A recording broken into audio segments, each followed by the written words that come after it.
الحمدللہ الحمدللہ رب العالمین والصلاة والسلام علی محمد الامین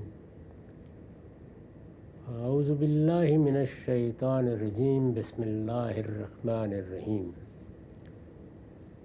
خواتین و حضرات، ہم سورہ بنی اسرائیل کی پہلی آیت کا مطالعہ کر رہے ہیں۔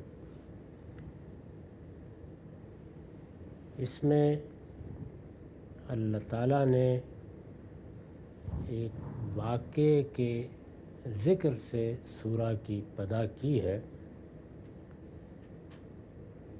وہ واقعہ یہ ہے کہ رسالت مآب صلی اللہ علیہ وسلم کو ایک مشاہدہ ہوا۔ اللہ تعالیٰ نے بتایا ہے کہ یہ مشاہدہ ایک بڑے مقصد کے تحت ہوا۔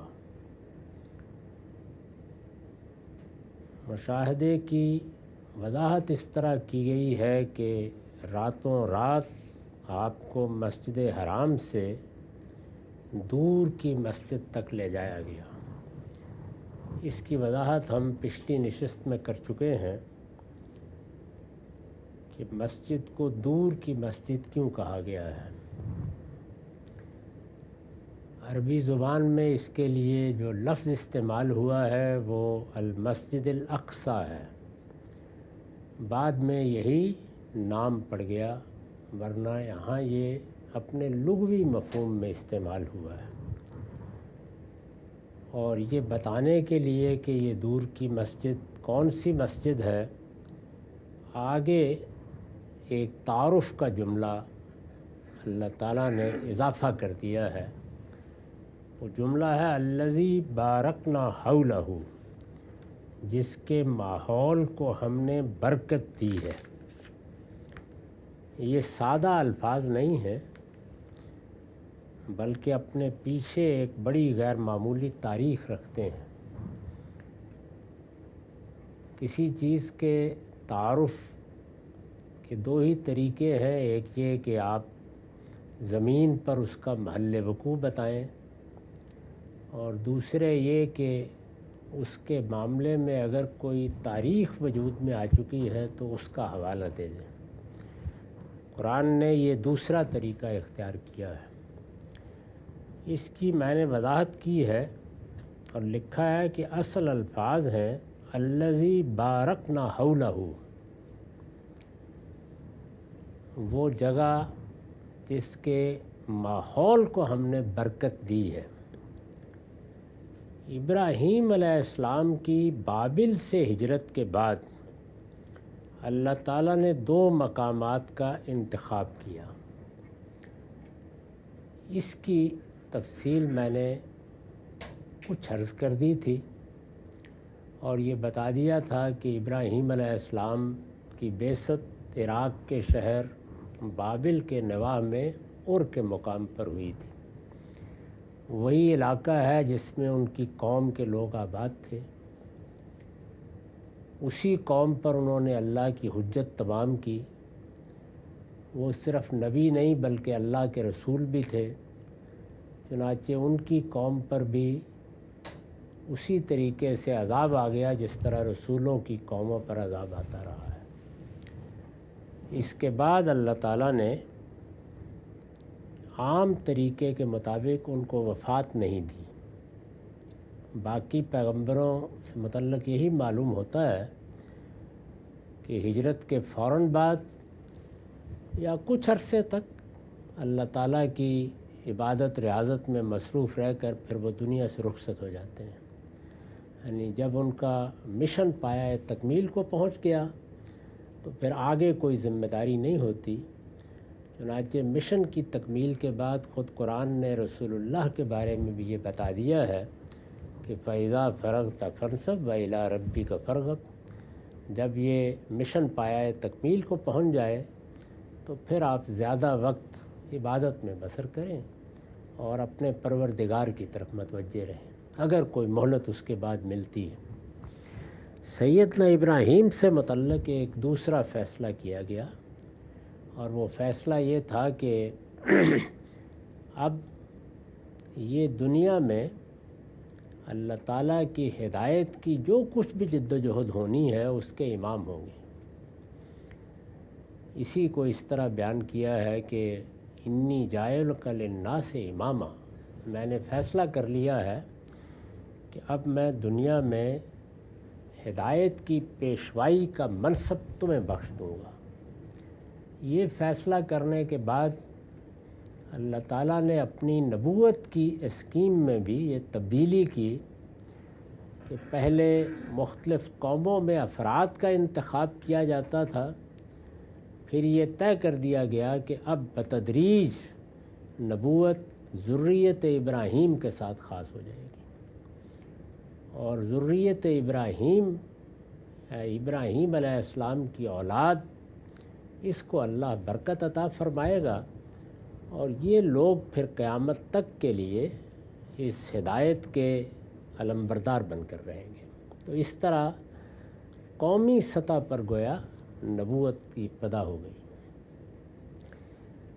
اس مقصد کے لیے دو جگہوں کا انتخاب کیا گیا، یعنی اب معاملہ فرد کا نہیں رہا، قوم کا معاملہ ہے، تو وہ قوم کسی جگہ رہے گی، کسی جگہ اس کا نظم اجتماعی وجود میں آئے گا، وہ قومی حیثیت سے کسی مقام پر خدمات انجام دے گی، تو اسی کا نتیجہ یہ نکلے گا کہ پھر وہ اللہ کی ہدایت کو بھی دنیا تک پہنچائے۔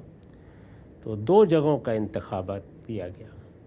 ابراہیم علیہ السلام کی بابل سے ہجرت کے بعد اللہ تعالیٰ نے دو مقامات کا انتخاب کیا جہاں خود اس کے حکم سے دو مسجدیں تعمیر کی گئیں۔ ایک تو ہم مسجد تعمیر کرتے ہیں اپنی ضرورتوں کے لیے، جتنی قومیں بھی دنیا میں اللہ کی پرستش کرتی رہی ہیں وہ اپنے لحاظ سے کوئی مسجد یا عبادت گاہ یا معبد بناتی ہیں، وہ گرجے کی صورت میں بنایا جائے، مندر کی صورت میں بنایا جائے، ہمارے ہاں اس کے لیے مسجد کا لفظ استعمال ہوتا ہے۔ لیکن دو مسجدیں خود اللہ کے حکم سے تعمیر ہوئیں، ان دونوں کی جگہ بھی اللہ تعالیٰ نے متعین فرمائی۔ ان میں سے ایک ہم اس آیت میں پڑھ چکے ہیں کہ مسجد حرام ہے، یہ پہلی مسجد تھی جو اللہ کے حکم سے بنائی گئی، قرآن نے خود اس کی تاریخ بیان کی ہے، اور یہی مسجد ہے جس کی تعمیر نو کے لیے سیدنا ابراہیم کو ہدایت کی گئی، اور پھر اس کے ساتھ ہی جزیرہ نما عرب کا انتخاب کر لیا گیا کہ یہ سرزمین ہے جو اللہ تعالیٰ کی ہدایت کے لیے مرکز بنے گی۔ دو مسجدیں تعمیر کی گئیں اور انہیں پورے عالم کے لیے توحید کی دعوت کا مرکز بنا دیا گیا، یعنی یہ دو مسجدیں ہیں جو توحید کے سینٹر یا توحید کے مرکز کی حیثیت سے دنیا میں رہیں گی، ایک سرزمین عرب اور دوسرے فلسطین۔ یعنی فلسطین کا انتخاب بھی اسی وقت کر لیا گیا اور سرزمین عرب کا انتخاب بھی کیا گیا۔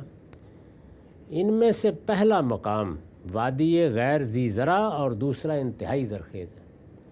اگر آپ دیکھیں تو سرزمین عرب کو خود قرآن نے وادی غیر ذی زرع کہا ہے، بے آب و گیا، یعنی خشک چٹیل میدان، پہاڑ پڑے ہوئے ہیں، کوئی سرسبزہ نہیں، کوئی شادابی نہیں، کچھ نہیں ہے، ایک نشیب میں چشمہ ہے اور اس کے کنارے پر اللہ تعالیٰ نے ایک مسجد بنانے کا حکم دے دیا۔ دوسری فلسطین کی سرزمین، وہ انتہائی زرخیز سرزمین ہے، سرسبز، شاداب، اس میں ہر طرح کے درخت، ہر طرح کی فصلیں اگ سکتی ہیں۔ ان میں سے پہلا مقام وادی غیر ذی زرع اور دوسرا انتہائی زرخیز ہے۔ قدیم صحیفوں میں اسی بنا پر اسے دودھ اور شہد کی سرزمین کہا گیا ہے۔ اگر آپ بائبل کا مطالعہ کریں تو اس میں جو صحائف جمع کیے گئے ہیں ان میں جگہ جگہ یہ تعبیر آتی ہے۔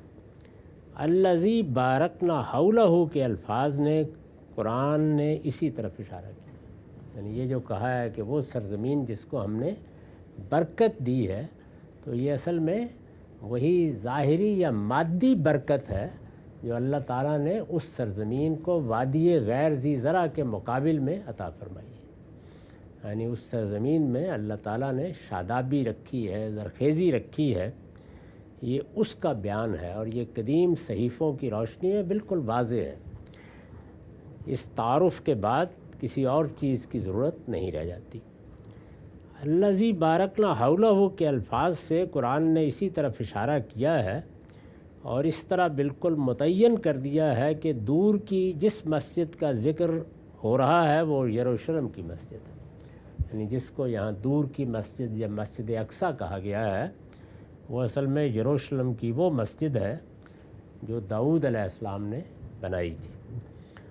فرمایا کہ خدا ایک رات اپنے بندے کو مسجد حرام سے اس دور کی مسجد تک لے گیا۔ یہ لے جانا کس طرح ہوا؟ یعنی قرآن کے الفاظ تو یہی ہیں کہ وہ ذات پاک ہے، ہر عیب سے پاک ہے، جو اپنے بندے کو راتوں رات لے گئی۔ تو اب یہ سوال پیدا ہوتا ہے کہ یہ لے جانا کس طریقے سے ہوا؟ جیسے ہم کسی جگہ لے جائے جاتے ہیں اسی طرح ہوا؟ کوئی روحانی تجربہ تھا؟ یہ لے جانا کس طرح ہوا؟ قرآن نے آگے اسی سورہ کی آیت 60 میں بتا دیا ہے کہ یہ ایک رویا تھا۔ یعنی اس کا جواب خود قرآن نے دے دیا ہے، اس لیے ہمارے لیے اس میں کوئی رائے دینے کی گنجائش باقی نہیں رہی۔ خود بتا دیا ہے کہ یہ ایک رویا تھا جو رسول اللہ صلی اللہ علیہ وسلم کو دکھایا گیا۔ ایک ایسا مشاہدہ جو ایک روحانی تجربے کے طریقے پر ہوا، اور جس جگہ آپ تھے اسی میں گویا آپ نے دیکھا کہ آپ کو لے جایا گیا ہے۔ اللہ تعالیٰ نے یہ طریقہ جس مقصد سے اختیار کیا، استاذ امام امین حسن اصلاحی نے اس کی وضاحت فرمائی ہے۔ وہ لکھتے ہیں، رویا کا مشاہدہ، یعنی بظاہر تو آدمی خیال کرتا ہے کہ اگر میں بچشم سر کسی چیز کو دیکھتا ہوں تو یہ بڑی غیر معمولی بات ہے، لیکن وہ لکھتے ہیں کہ رویا کا مشاہدہ چشم سر کے مشاہدے سے زیادہ قطعی، زیادہ وسیع اور اس سے ہزارہ درجے عمیق اور دور رس ہوتا ہے۔ یعنی جو ہمارے آنکھوں کے مشاہدات ہیں یہ تو ایک خاص حد تک ہوتے ہیں۔ آنکھوں کے لیے دیکھنے کی ایک حد وسع ہے، طے ہے، وہ اسی تک دیکھ سکتی ہیں، اور جو کچھ دنیا میں مادی حقائق کی صورت میں نمایاں ہو گیا ہے اسی کو دیکھ سکتی ہیں۔ تو اس لحاظ سے یہ بڑا محدود مشاہدہ کرتی ہیں۔ اب انسان نے سائنسی آلات کے ذریعے سے مشاہدے کی اس قوت کو بڑھانے کی صحیح کی ہے، اور وہ دور دراز کہکشانوں تک دیکھ رہا ہے، لیکن اگر آپ کھلی آنکھ کے مشاہدے کی تحدید کرنا چاہیں یا یہ جاننا چاہیں کہ وہ کہاں تک ہے، تو ہم سب جانتے ہیں کہ بہت محدود ہے، اور ہر لحاظ سے محدود ہے۔ یعنی مکان کے لحاظ سے بھی محدود ہے، زمان کے لحاظ سے بھی محدود ہے، حقائق کے باطن اور ظاہر کے لحاظ سے بھی بہت محدود ہے۔ لیکن رویا کا مشاہدہ اس کے بالکل برخلاف، بالکل قطعی، زیادہ وسیع اور اس سے ہزار درجہ عمیق اور دور رس ہوتا ہے، بشرطے کہ وہ رویا اللہ تعالیٰ دکھا رہے ہیں۔ یعنی ایک تو وہ رویا ہیں کہ جو خود ہمارے باطن کے بعض اضطرابات سے وجود پذیر ہو جاتے ہیں، جو ہم میں سے ہر شخص دیکھتا ہے رات کو، لیکن اگر اللہ تعالیٰ کسی وقت رویا دکھائیں تو وہ ایسا ہی ہوتا ہے۔ آنکھ کو مغالطہ پیش آ سکتا ہے، لیکن رویائے صادقہ یعنی جو اللہ رویا دکھاتا ہے مغالطے سے پاک ہوتی ہے۔ آنکھ ایک محدود دائرے ہی میں دیکھ سکتی ہے، لیکن رویا بیک وقت نہایت وسیع دائرے پر محیط ہو جاتی ہے۔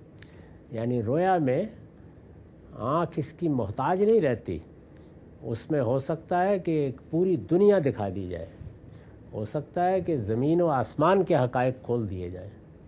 چنانچہ ہم یہ دیکھتے ہیں کہ جو مشاہدات رسالت مآب صلی اللہ علیہ وسلم کو کھلی آنکھوں سے ہوئے اور حرا کے پہاڑ پر کھڑے ہوئے اس میں سدرۃ المنتہا کو کھول دیا گیا، اس میں اللہ تعالیٰ نے جبریل امین کو اپنی اصل صورت میں دکھایا، وہ پورا افق ان سے بھر رہا تھا، جس طرح کہ قرآن نے سورہ نجم میں اس کی تصویر کھینچی ہے۔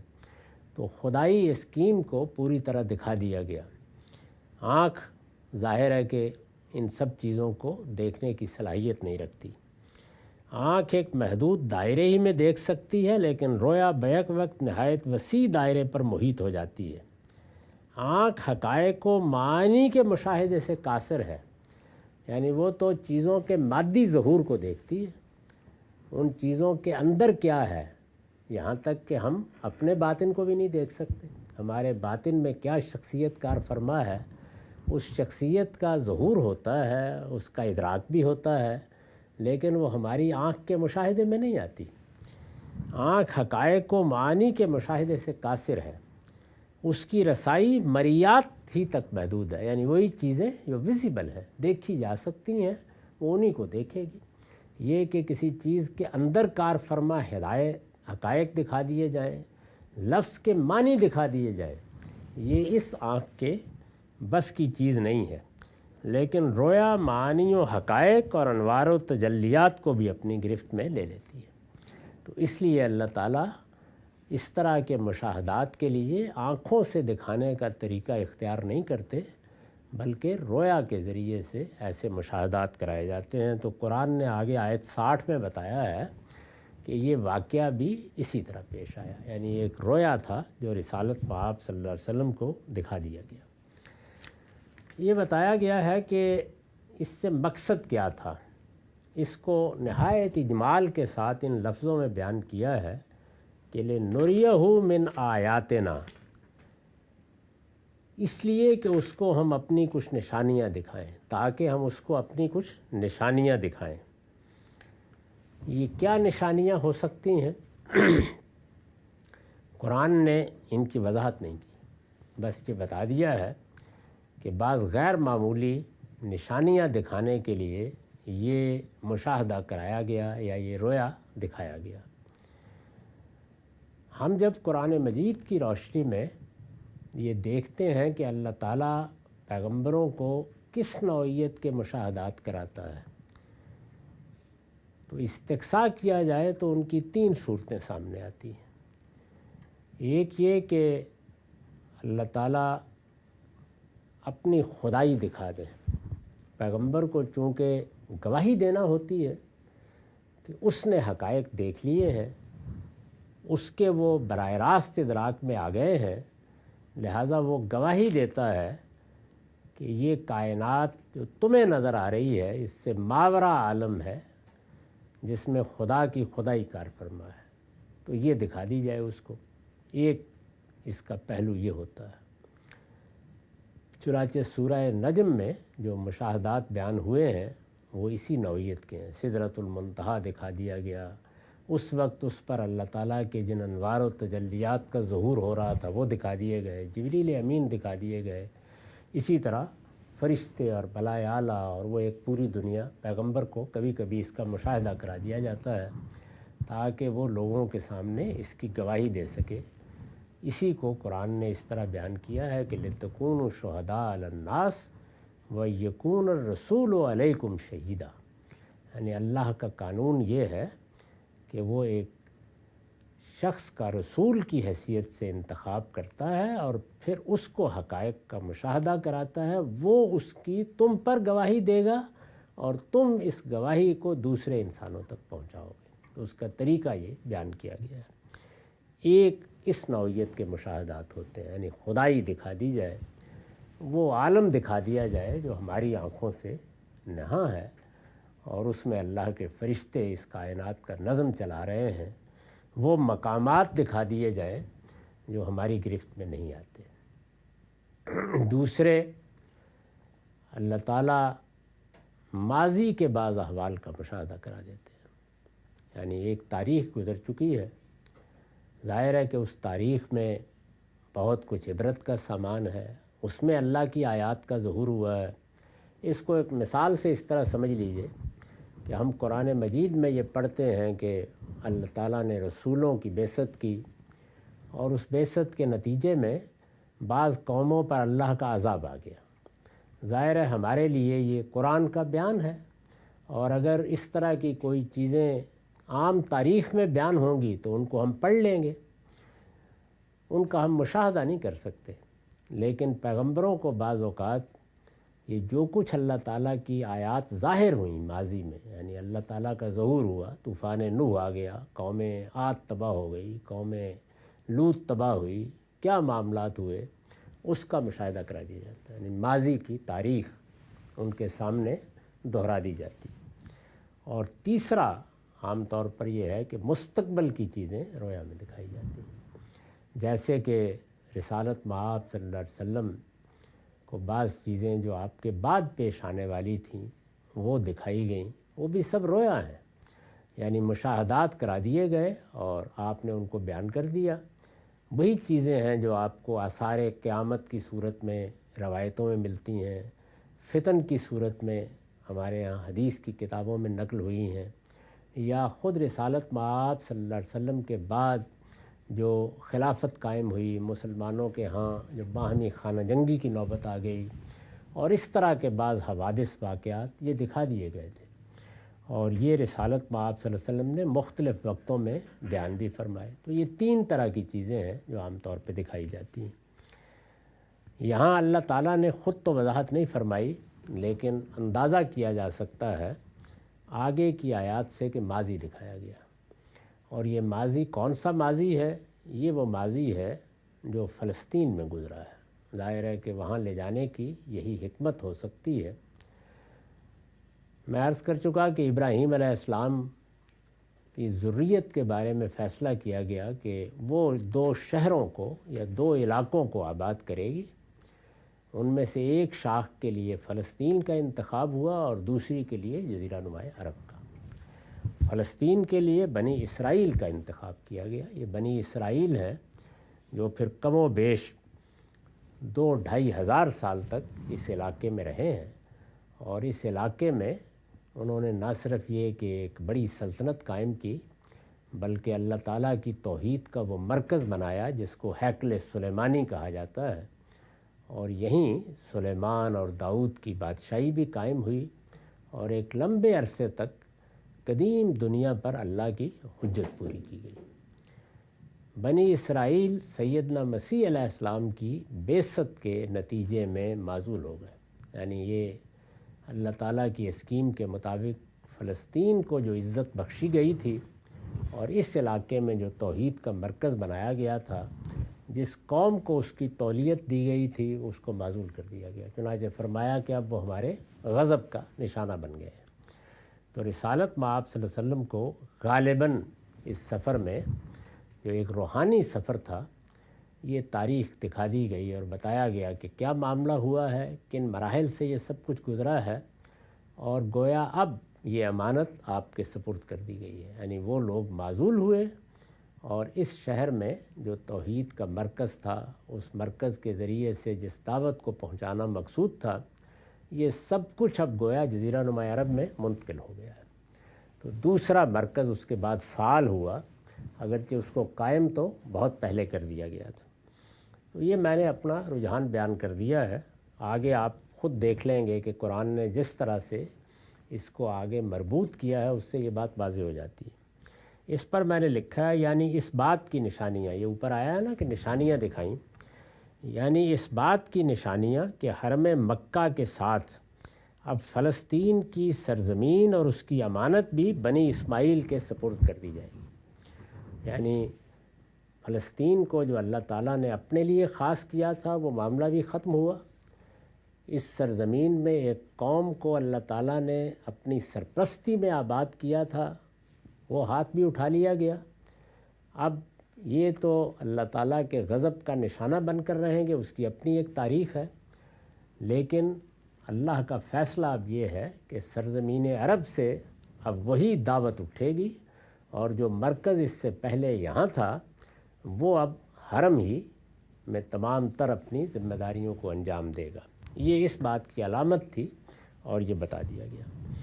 تاہم ان نشانیوں کی کوئی تفصیل نہیں کی گئی، اس لیے کہ نہ الفاظ اس تفصیل کے متحمل ہو سکتے ہیں اور نہ وہ ہمارے علم و عقل اور تصورات کی گرفت میں آ سکتی ہیں۔ یعنی وہ پوری تاریخ اگر ایک نظر کے سامنے سے گزری ہے اور اس میں کیا کیا مراحل پیش آئے، تو گویا حضور کو یہ بتا دیا گیا کہ یہ معاملہ اس قوم کے ساتھ ہوا ہے جیسے کہ ہمیں بھی، اگر آپ قرآن کھولیں تو ابتدائی 5 صورتوں میں یہی داستان سنائی گئی ہے۔ پہلے سورہ فاتحہ میں اس کی تمہید ہے اور پھر آگے 4 صورتیں اسی کو بیان کرتی ہیں۔ تو وہاں بتائی گئی ہے بنی اسرائیل کیا تھے، ان کا انتخاب کس طرح ہوا، وہ کس طرح سے منتخب کر کے اللہ کی دعوت کے لیے اللہ تعالیٰ نے اٹھائے، پھر کس طرح سے ان کو فلسطین میں آباد کیا، فلسطین کی سرزمین کیسے ان کے حوالے کی گئی، اس کے لیے کیا خصوصی قانون بنائے گئے، وہ سب داستان بقرہ آل عمران میں ہم پڑھتے ہیں۔ رسالت میں آپ صلی اللہ علیہ وسلم کو معلوم ہوتا ہے کہ یہ ساری داستان دکھا دی گئی۔ تاہم ان نشانیوں کی کوئی تفصیل نہیں کی گئی، اس لیے کہ نہ الفاظ اس تفصیل کے متحمل ہو سکتے ہیں اور نہ وہ ہمارے علم و عقل اور تصورات کی گرفت میں آ سکتی ہیں۔ آیت میں یہ چیز بھی قابل توجہ ہے کہ اوپر کی بات غائب کے صیغے سے بیان ہوئی ہے، یعنی پاک ہے وہ ذات جس نے اپنے بندے کو راتوں رات یہ سفر کرایا، تو غائب کا صیغہ ہے۔ اور یہاں یعنی جب یہ کہا ہے کہ آیتیں دکھائیں تو یہ نہیں کہا کہ اس نے اپنی آیتیں دکھائیں، نہیں، ہم نے اپنی آیتیں دکھائیں۔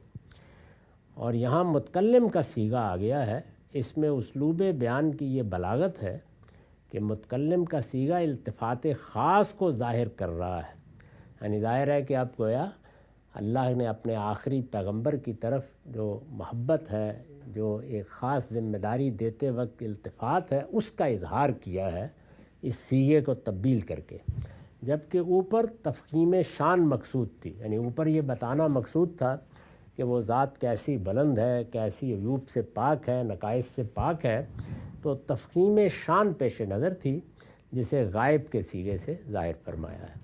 تو اس طرح گویا اسلوب میں بھی ایک تبدیلی ہوئی۔ اس کے بعد اب ظاہر ہے کہ یہ پہلو زیر بحث آنا چاہیے کہ یہ جو بیان ہوا کہ وہ پاک ہے ذات، تو یہ کس پہلو سے کہا ہے؟ یعنی پاک ہے، اس کا مطلب ہے کہ نقص سے، عیب سے پاک ہے، تو یہاں وہ کیا پہلو ہے جس کے بارے میں انسان کسی غلطی میں مبتلا ہو سکتا تھا، جس کی وضاحت کی گئی ہے؟ اس کی تفسیر میں نے لکھا ہے کہ آیت کے شروع میں لفظ سبحان جس پہلو سے آیا ہے، یہ صفات اس کی وضاحت کر رہی ہیں، یعنی آخر میں جو صفات آئی ہیں، انہ هو السمیع البصیر، بے شک وہی سمیع و بصیر ہے، تو یہ صفات بتا رہی ہیں کہ سبحان کا لفظ یا پاک ہے کا لفظ کس پہلو سے آیا ہے۔ اگر یہ قدرت کا بیان ہوتا کہ غیر معمولی واقعہ ہوا ہے جس کی قدرت صرف اللہ تعالیٰ ہی رکھتا تھا، تو پھر ظاہر ہے کہ انہ هو القدیر، انہ هو العزیز، اس طرح کی صفات آتی۔ یہ صفات نہیں آئیں، یہ سمیع و بصیر کی صفات آئی ہیں۔ تو اس کا مطلب ہے کہ یہاں سبحان کا لفظ یا اللہ کی تنزیہ کا یہ کلمہ ایک دوسرے پہلو سے آیا ہے۔ آیت کے شروع میں لفظ سبحان جس پہلو سے آیا ہے، یہ صفات اس کی وضاحت کر رہی ہیں۔ مطلب یہ ہے کہ خدا ہی سمیع و بصیر ہے، یعنی دیکھنے والا ہے، سننے والا ہے۔ کہ خدا ہی سمیع و بصیر ہے تو یہ اسی کا کام تھا کہ ان بدعہدوں کا محاسبہ کرے جنہوں نے سیدنا مسیح علیہ السلام کے الفاظ میں اس کے گھر کو چوروں کا بھٹ بنا ڈالا ہے۔ یعنی یہ در حقیقت اس چیز کو بیان کرنے کے لیے لفظ آ گیا ہے کہ اللہ تعالیٰ مہلت ضرور دیتا ہے، وہ جب کسی کو کسی منصب کے لیے انتخاب کرتا ہے تو اگلے ہی دن اس کا احتساب نہیں کرتا، مہلت دیتا ہے، لیکن یہ بھی نہیں کہ وہ اب سو جائے۔ مہلت دینے کے بعد وہ سمیع و بصیر ہے، وہ دیکھ رہا ہوتا ہے، نگران ہوتا ہے کہ میں نے اگر کسی کو کوئی ذمہ داری دی ہے تو وہ ذمہ داری کس طرح انجام دی جا رہی ہے، جس کو قرآن مجید میں جگہ جگہ واضح کیا ہے کہ اللہ تعالیٰ تم پر نگران ہے، وہ ہر چیز کا مشاہدہ کر رہا ہے۔ تو یہ بتایا ہے کہ اللہ تعالیٰ نے جب یہ سرزمین بنی اسرائیل کو دی تھی اور اس کو اپنے لیے خاص کیا تھا اور یہاں توحید کا مرکز بنایا تھا اور اس قوم پر اپنی خصوصی عنایات کی تھیں کہ یہ دنیا کے مرکز میں توحید کی گواہی دے، تو ظاہر ہے کہ ایک بڑی اسکیم پیش نظر تھی، اور اللہ تعالیٰ کی ان پر جو عنایتیں ہوئیں ان کی ایک غیر معمولی تاریخ بن چکی ہے، لیکن انہوں نے فساد پیدا کیا، اور جب فساد پیدا کیا تو پھر زیادہ دیر تک مہلت نہیں مل سکتی تھی، اللہ تعالیٰ نے پھر ان کو اس منصب سے معزول کر دیا، اور یہی ہونا تھا۔ تو وہ چونکہ سمیع و بصیر ہے، اس وجہ سے یہ اسی کا کام تھا کہ ان بدعہدوں کا محاسبہ کرے، یعنی یہ ان کا اعتصاب دنیا میں ہو گیا ہے۔ یہی قانون ہے کہ اللہ تعالیٰ جب دنیا میں کسی کو کوئی ذمہ داری یا منصب دیتا ہے، خواہ وہ پیغمبری کا ہو، خواہ وہ شہادت کا ہو، جس طرح کہ بنی اسرائیل کو ملا یا اب بنی اسماعیل کو دیا گیا ہے، تو اس میں دنیا ہی میں محاسبہ ہوتا ہے، قومی سطح پر بھی۔ چنانچہ رسولوں کے بارے میں قرآن نے بتا دیا ہے کہ وہ ادنا درجے میں انحراف کرتے ہیں تو پھر اللہ تعالیٰ دنیا میں سزا دیتا ہے ان کو۔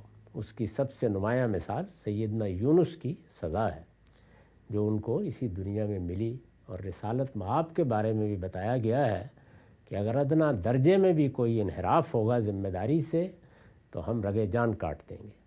اور یہی معاملہ ان قوموں کا ہے، ان کا بھی دنیا میں اعتصاب ہوتا ہے۔